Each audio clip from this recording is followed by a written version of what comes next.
ও পয়গম্বর কর্তকরণ শেষ হয়ে যায়, আমি আমার মেয়েকে ডাইকা বলতে লাগলাম, মা আয় গর্তের ভিতরে কি যেন দেখা যায়। আমার মেয়েটা গর্তের কিনারে যখন দাঁড়া যায়, আমার মেয়ে কিছু বুঝার আগে আমি আমার মেয়েকে ধাক্কা দিয়ে গর্তের মধ্যে ফেলাইয়া দিই। গর্তের মধ্যে পইরা আমার মেয়ের পাটা ভেঙে যায়। আমার মেয়ে কান্দে আর বলে, বাবা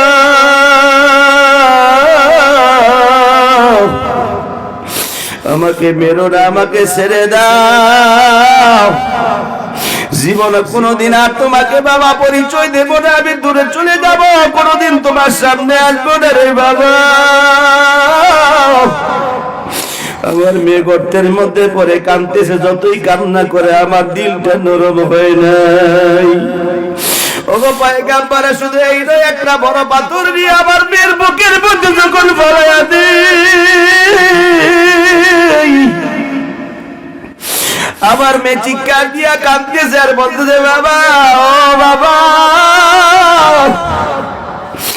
আর বেরো না, আর বেরো না, দূরে চলে যাব, তোমাকে বাবা পরিচয় দেব না। ওগো পয়গম্বর, আমার মেয়েকে যতই কান্না করুক না কেন, আমার মেয়েকে চাপা দিয়ে আমি চলে আসলাম। এখনো যত রাত্র গভীর হয়, যখন স্তব্ধতা বিরাজ হয়ে যায়, কেউ থাকে না, আমি একাকিত্ব ভাবে থাকি, তখন আমার মেয়ের কান্নার আওয়াজ আমার কানের মধ্যে আছে, সহ্য করতে পারি না গো পয়গম্বর। আল্লাহ আমাকে এত বড় গুনাহ মাফ করবে নি? দাহিয়াতুল কলবি কান্দে, আমার নবীও কান্দে।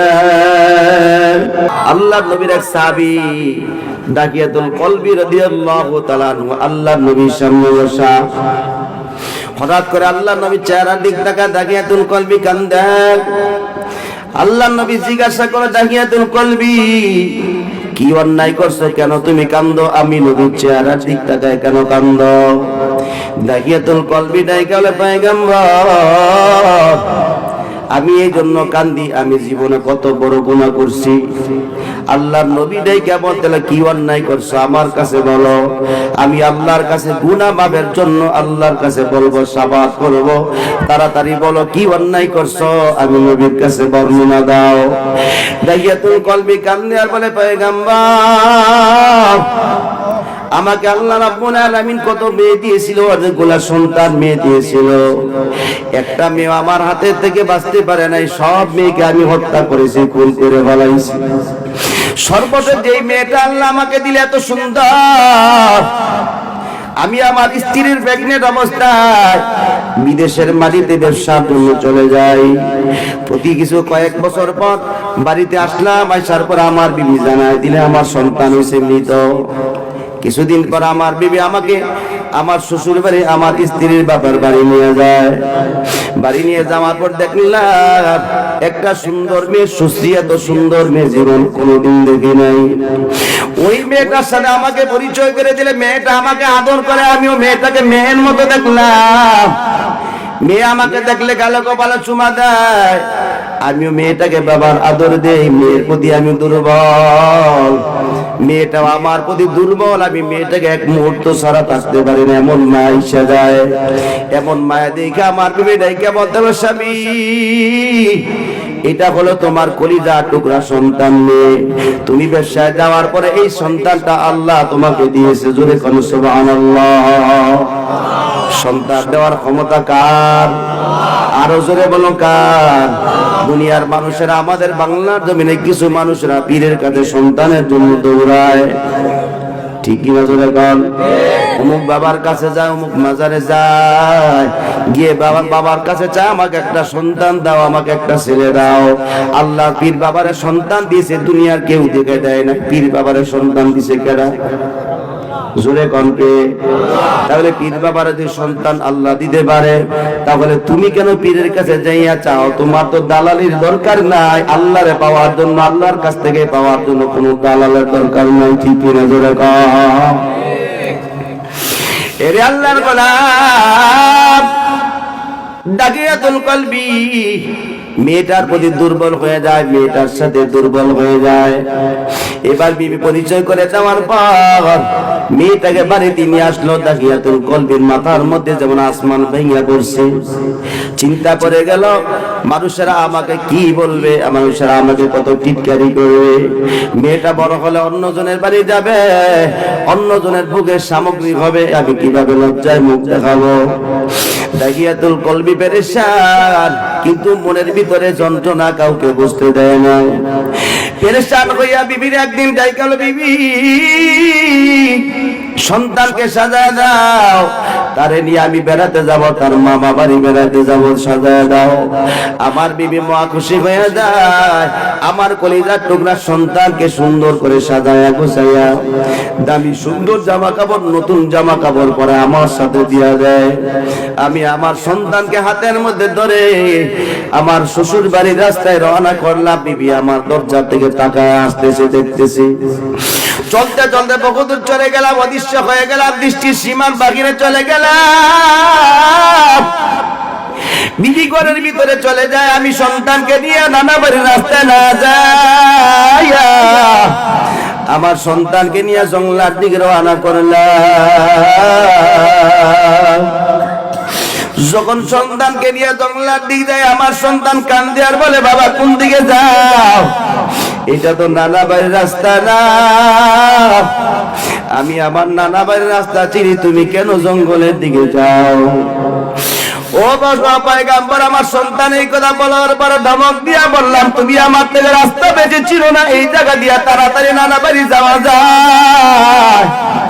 আমি আগে জঙ্গলার মধ্যে রশিয়ার খন্তি কোদাল রেডি করে রাখছিলাম। আমার মেয়েটাকে নিয়ে যখন জঙ্গলার দিকে রওনা করলাম, জঙ্গলার কিনারে যাই আমার সন্তানকে আমি একটা উঁচু পাথরের মধ্যে বসায় দিলাম। কোদাল দিয়া গর্ত খনন করতেছিলাম, আমার দাড়ির মধ্যে মাটি লাগে, আমার চুলের মধ্যে, আমার জামার মধ্যে যখন ধুলাবাড়ি লাগা শুরু করলো, আমার মেয়ে পাথর থেকে লাভ দেয় নাই। আমার মেয়েটা আমার গালে কপালে চুমা দিয়ে নিজের কাপড় দিয়ে আমার দাড়ি থেকে বালুগুলো সরায় দেয়, আমার শরীর থেকে বালুগুলা মাটিগুলা সরায় দেয়, আর গালে কপালে চুমা দিয়া বলে, বাবা কেন এত কষ্ট করো গো বাবা, কেন এত কষ্ট করো, চলো বাড়ি চলে যাই। আমার মেয়েটা তো জানে না কি কষ্ট দিব, তার সাথে কি ব্যবহার করবা। মেয়ে তো জানে না আমি তার সাথে কিছুক্ষণ পরে কি ব্যবহার করব।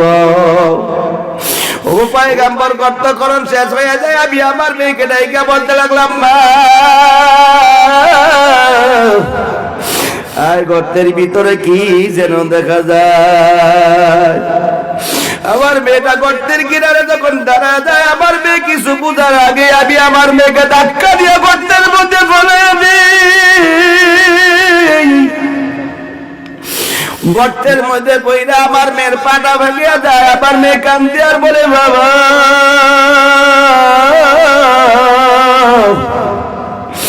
আমাকে মেরো না, আমাকে ছেড়ে দাও, জীবনে কোনোদিন আর তোমাকে বাবা পরিচয় দেব না, আমি দূরে চলে যাব, কোনোদিন তোমার সামনে আসবো না রে বাবা। আমার মেয়ে গর্তের মধ্যে পড়ে কাঁদতেছে, যতই কান্না করে আমার দিলটা নরম হয় নাই। ওগো পয়গম্বর, শুধু এই নয়, একটা বড় পাথর নিয়ে আমার মেয়ের বুকের মধ্যে যখন ফেলাইয়া দেই, আমার মেয়ে চিৎকার দিয়া কাঁদতেছে আর বলতেছে, বাবা ও বাবা আর বেরো না, আর বেরো না, দূরে চলে যাব, তোমাকে বাবা পরিচয় দেব না। ওগো পয়গম্বর, আমার মেয়েকে যতই কান্না করুক না কেন, আমার মেয়েকে চাপা দিয়ে আমি চলে আসলাম। এখনো যত রাত্র গভীর হয়, যখন স্তব্ধতা বিরাজ হয়ে যায়, কেউ থাকে না, আমি একাকিত্ব ভাবে থাকি, তখন আমার মেয়ের কান্নার আওয়াজ আমার কানের মধ্যে আছে, সহ্য করতে পারি না গো পয়গম্বর। আল্লাহ আমাকে এত বড় গুনাহ মাফ করবেনি। দাখিয়াতুল কলবি কান্দে, আমার নবীও কান্দেন।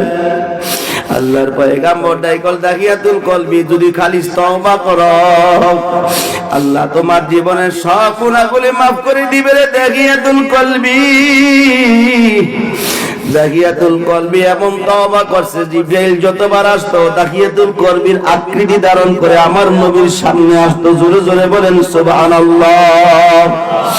ওরে আমার বৃদ্ধ বাবারা, যুবক ভাইরা, কত গুনার কাজ করবা, অন্ধকার কবরে যাওয়া লাগবে।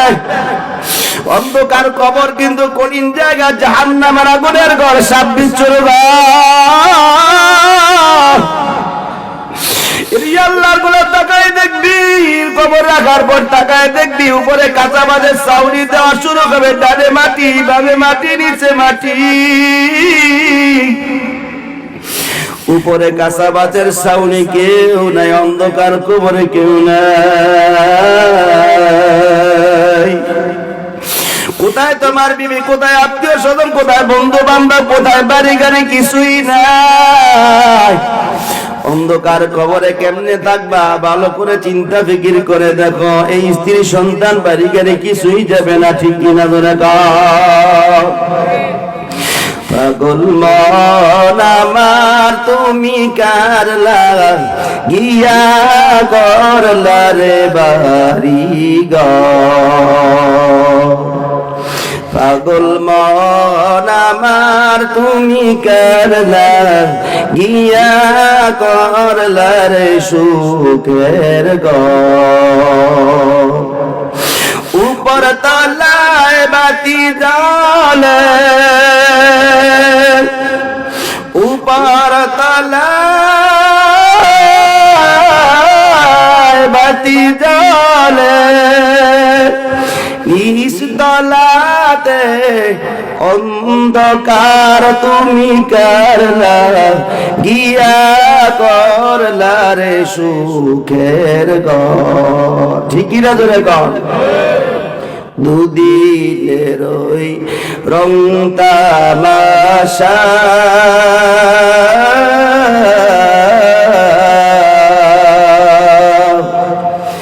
আর যত স্বপ্ন আশা সবাই আজন বিতা যাবে,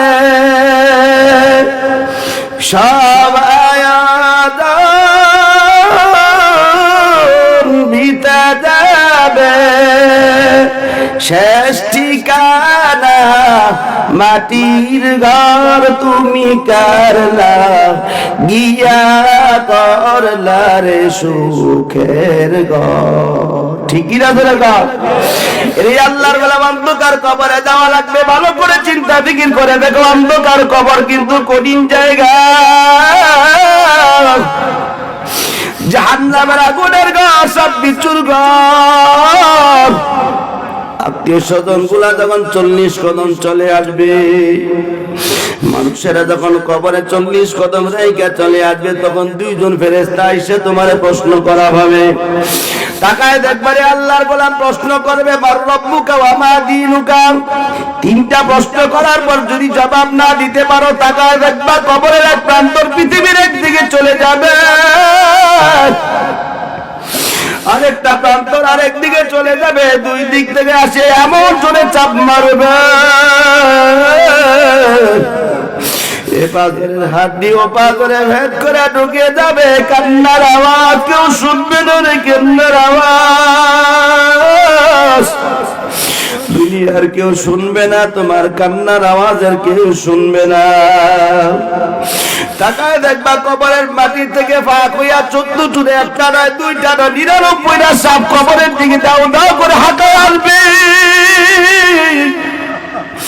জাহান্নামের কালো আগুন দাও দাও দাও দাও করে ধরে শুরু হয়ে যাবে। বাগানের রাস্তা নাই, বাগার সুযোগ নাই।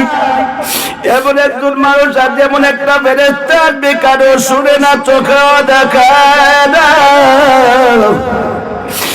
সে এমন আঘাত করবে 70 গজ মাটির নিচে নেওয়া হবে, উঠে আবার আঘাত দিবে। এরকম কিয়ামত পর্যন্ত আঘাত শুরু হবে রে আল্লাহর গোলাম।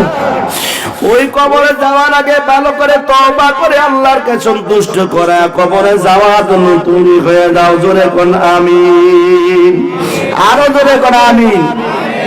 এই আল্লাহর গোলাম, দুনিয়ার জমিনে এমন কিছু আমল চালু করে যাও, ওই অন্ধকার কবরে বাড়িঘর আত্মীয় স্বজন কোনো পরিচয় কাজে আসবে না। চেয়ারম্যানগিরি, মেম্বারগিরি, আত্মীয় স্বজন, বন্ধু বান্ধব কিছুই কাজে আসবে না। এমপি তো নাই, ওখানে মুফতিগিরির পরিচয় দিলে কাজে আসবে না, মুহাদ্দিসগিরির পরিচয় কাজে আসবে না।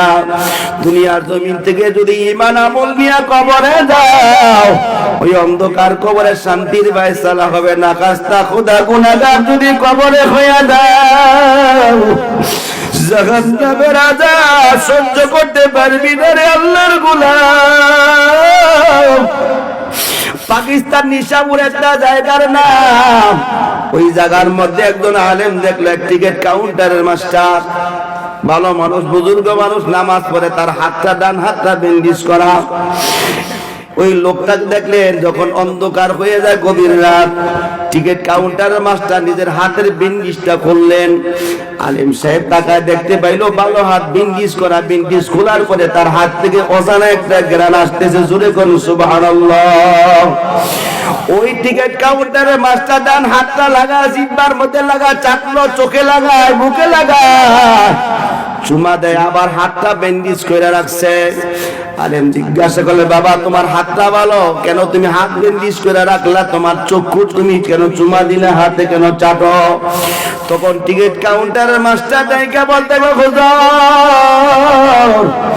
আপনি দেখা বলাইছেন হাতের সাথে দুনিয়ার কোন মানুষের সম্পর্ক নাই, এই হাতের সাথে কবরের সাথে সম্পর্ক। জোরে কোন আল্লাহু আকবার। আলেম সাহেব জিজ্ঞাসা করলে, কি ব্যাপার, হাত দিয়া তোমার কবরের সাথে কি সম্পর্ক? টিকিট কাউন্টারের মাস্টার জবাব দেয়, আমি 1500 টাকা বেতন পাই, বৃদ্ধ মানুষ, ভারী কোনো কাজ করতে পারি না, 1500 টাকা দিয়ে সংসারও চলে না, পেরেশান হয়ে গেলাম, কি করা যাবে? আমার অন্য কোনো কাজ করতে হবে। কোন বৃদ্ধ মানুষ কোন ভারী কাজ করতে পারি না, এই জন্য পেরেশান হয়ে চিন্তা করলাম কি কাজ করা যায়। টিকিট কাউন্টারের পরে বিশাল বড় একটা কবরস্থান দেখা যায়। আমি চিন্তা করলাম প্রতিনিয়ত মানুষ মারা যায়, কিন্তু কাফনের তো অনেক দাম, অনেক আগের কথা। ওই টিকিট কাউন্টার মাস্টার চিন্তা করলো মানুষ যেই দিন মারা যাবে, মৃত ব্যক্তির থেকে লাশের ভিতর থেকে আমি কাপড়ের কাপড় চুরি করিয়া দুইয়া সকালবেলা বাজারে বিক্রি করে দেব। এই চিন্তা জিকির করে টিকিট কাউন্টারের মাস্টার পরের দিন থেকে কাজ শুরু করলো। কিছুদিন পরে একটা যুবক মারা যায়, রাতে এশার নামাজের পরে তাকে দাফন করে দেওয়া হলো। ওই টিকিট কাউন্টারের মাস্টার চিন্তা করলো আজকে কাপড়ের কাপড় চুরি করতে যাব। ও আলেম সাহেব, আমি যখন রাত্র গভীর হয়, কত মানুষের লাশের কাপড়ের কাপড় চুরি করলাম, কিন্তু আমার কখনো ভয় লাগে নাই। আমি হঠাৎ করে যখন ঢুকলাম, যখন কবরের ইয়ার ভিতরে যাইয়া যুবকের কবরের পাশে দাঁড়ায় যায়, তখন আমার শরীরের কাঁটাগুলা, পশমগুলা কাঁটা দিয়ে দাঁড়ায় যায়। আমি কবরের মাটি যখন ধরতে যাই, আমার ভয় শুরু হয়ে যায়। কিন্তু লোভে পড়ার কারণে যুবকের কবরের মাটিগুলা যখন সরাতে শুরু করলাম, কবরের মাটিগুলা সরায় তাকায় দেখলাম কবর কিন্তু অন্ধকারে নাই, কবরটা দিবালোকের মতো বর্ষা দেখা যায়। যুবক হা করে রয়েছে, একটা ফুলে ওই কবরের ফাঁকা দিয়া, চাঙের ফাঁকা দিয়া ফোটায় ফোটায় পানি পড়তেছে, আর যুবক জিহ্বা দিয়া চাটিয়া চাটিয়া পানি খায়। জোরে কোন সুবহানাল্লাহ। আমি টর্চলাইট জ্বালায় দেখলাম আশেপাশে কোনো নহর নাই, কোনো ঝর্ণাও নাই, পানির ব্যবস্থা নাই, প্রত্যেকে পানি আসে। ডান হাতটা বাড়াইয়া যখন এক ফোঁটা পানি আমার হাতের মধ্যে নিলাম, তখন আমার দিল, আমার সাথে তার শরীরটা ঠান্ডা হয়ে যায়। জিহ্বা লাগায় দেখলাম মধুর চেয়ে বেশি মিষ্টি। চিন্তায় পেরেশান হয়ে গেলাম, প্রত্যেকে এত মিষ্টি পানি আসলো। আশেপাশে কোনো পানি নাই, কোনো ঝর্ণাও নাই, প্রত্যেকে পানি আসলো। বসে বসে চিন্তা করলাম দুনিয়ার কোনো পানি না, আল্লাহ তো বলছে ওয়ালা তাহসাবান্নাল্লাযীনা কুতিলু ফি সাবিলিল্লাহি আমওয়াত বাল আহইয়াউ ইনদা রাব্বিহিম ইউরযাকুন। আল্লাহ বলে যারা আল্লাহ রাস্তায় নিজের জীবনটা বিলীন করে দিল, উৎসর্গ করে নিল, তারা যদি মারা যায় মৃত না, তারা জিন্দা আল্লাহর পক্ষ থেকে রিজিক পায়। জোরে বল সুবহানাল্লাহ। ওই টিকিট কাউন্টারে মাস্টার কবরটা বন্ধ করে দিয়া দৌড়ে তাড়াতাড়ি মসজিদের মধ্যে সিজদায় পড়ে যায় আর তওবার চোখের পানি বেলা কান্দে, আল্লাহ এই যুবক কি আমল করছে যার কারণে কবরের ভিতরে তুমি জান্নাতের পানি খাওয়াও। আল্লাহ রাব্বুল আলামিন যুবকের পরিচয় কি আমল করছে আমাকে দেখা লাগবে। ওই টিকিট কাউন্টারে মাস্টার সকালবেলা খবর নিয়ে জানতে পারে ওই নিশাপুর গ্রামের এক কিনারে শুনে ঘরের কুড়ে ঘরের ভিতরে যুবক থাকতো। ওই টিকিট কাউন্টারের মাস্টার দৌড়ে গিয়ে আর বছর নামাজ আদায় করে ওই মহিলার ঘরে, ওই যুবকের ঘরের দরজার সামনে দাঁড়াইয়া জিজ্ঞাসা করলো ঘরের ভিতরে কে আছো? ঘরের ভিতর থেকে মহিলা জবাব দেয় আমি আসি, দরজাটা খোলা। টিকিট কাউন্টারের মাস্টার বলল দরজাটা খুলে দাও, গতকালকে যে যুবক মারা গেছে তোমার কি হয়? ওই বৃদ্ধা জবাব দেয় আমার কলিজার টুকরা সন্তান, গতকালকে আমার ছেলে ইশারের নামাজ আদায় করতেছিল, ইশারের নামাজের সিজদায় যাইয়া যখন সুবহানা রাব্বিয়াল আলা বললাম, আমার ছেলেটা জোরে আল্লাহ আল্লাহ আল্লাহ তিনবার বলে দুনিয়া জমিন থেকে বিদায় হয়ে যায়। জোরে কোন আল্লাহু আকবার। আজান হয়ে গেলে আমার ছেলের আগে কেউ মসজিদে যেতে পারে নাই। রাতের বেলা তাহাজ্জুদ নামাজে দাঁড়ায় আমার ছেলে কাঁদতো আর বলতো আল্লাহ তোমার বিরহ যাতনা সহ্য করতে পারি না রে আল্লাহ, কবে তোমার দিদার পাবো, কবে তোমার সাথে আবার মিলন হবে। জোরে কোন সুবহানাল্লাহ। ও আমার যুবক ভাইরা, আমার বন্ধুরা, বৃদ্ধ বাবারা, দুনিয়ার জমিনে থাকার সুযোগ নাই, চিরকাল থাকতে পারবে না, কবরে যাওয়া লাগবে। দুনিয়ার জমিনে কোনো আমল যদি কবুল না হয়, এমন একটা আমল চারি করে যাও যে কবরে যাওয়ার পরে কিয়ামত পর্যন্ত সদকায়ে জারিয়ার সওয়াব হবে। ঠিক কি না? জোরে বল। আল্লাহর নবী বলেন মান বানা লিল্লাহি মাসজিদান বানাল্লাহু লাহু বাইতান ফিল জান্নাহ আও কামা ক্বালা নবী আলাইহিস সালাম। আল্লাহর নবী বলে যারা মসজিদ বানানোর জন্য, নির্মাণের জন্য সহযোগিতা করলো, আল্লাহ তাদেরকে জান্নাতের বালাখানা দান করবে। জোরে কোন আল্লাহু আকবার।